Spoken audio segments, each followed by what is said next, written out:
Good morning, students. My name is Magalam Agarwal. We have started the influence line diagram, that is ILD chapter, in which we discuss about the multiple loading cases. Okay. So now we are discussing to determine the maximum positive and the negative shear force at a section. Okay. In this question, a simply supported beam of span 15 meter is given, in which 5 concentrated load, that is 20 kilonewton, 60 kilonewton, 60 kilonewton, 50 kilonewton, and the 40 kilonewton of spanning 5, 1.5, 1.5, 2, and the 1. Okay, is a rolling on the simply supported beam A and B. Okay, so we have to calculate the maximum shear force at C. Okay, so how we determine the maximum shear force at a point?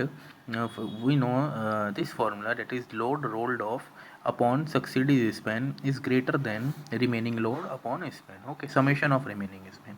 So we should take the trial one, that is we take the load as 40 kilonewton one, 40 load rolled over 40, and the its span is 1 meter. Okay, is greater than, and the remaining load is 20 plus 60 plus 60 plus 50 divided by this remaining distance, that is 1.5 plus 1, no sorry, the total span we take in this condition. Okay, 15. Okay, so 40 upon 1 is greater than 20 plus 60 plus 60 plus 50 upon 15, that is comes out to be 40 is greater than 12.67. Okay, which is correct.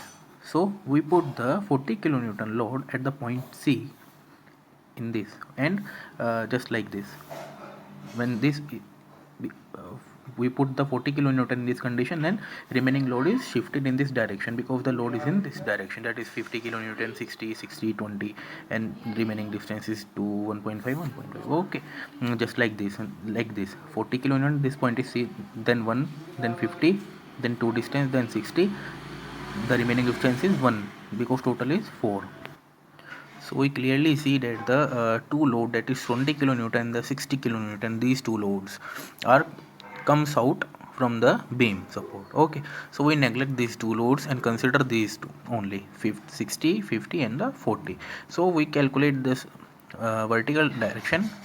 So we consider this 1 and this is 4, this 1 2 1, total is 4, and we calculate this y2 and the y3. Okay, so by similar triangle properties, we calculate these values of y2 and the y3, as the y2 is equal to 0.2 meter and y3 is 1.15 meter.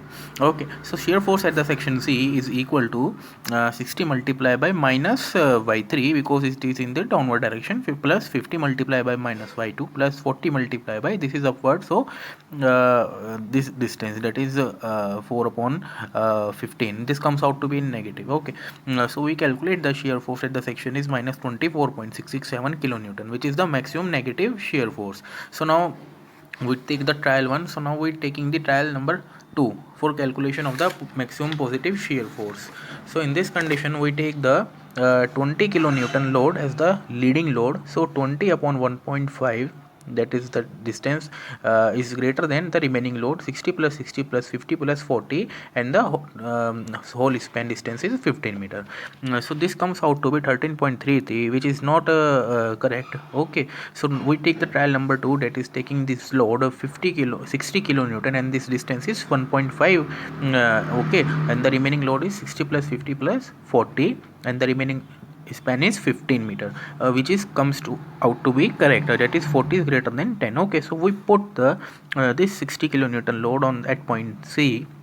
Okay, so by putting this 60 here, we put 20, and 60 is 50, 40. So by similar triangle properties, we just calculate the y1, y2, y3, y4.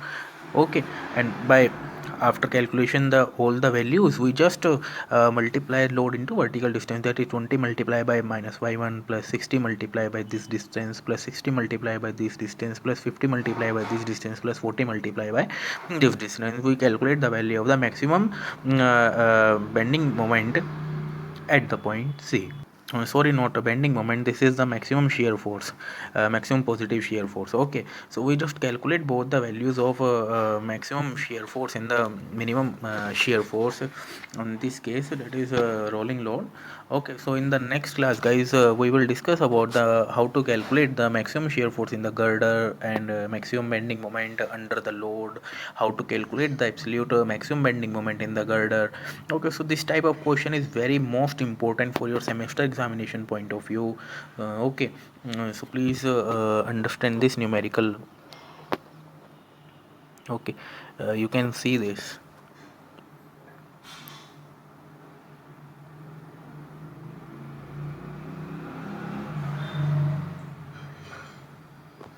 Just to know, you have to remember this formula. By using this formula, all the questions are very easy. Okay, guys.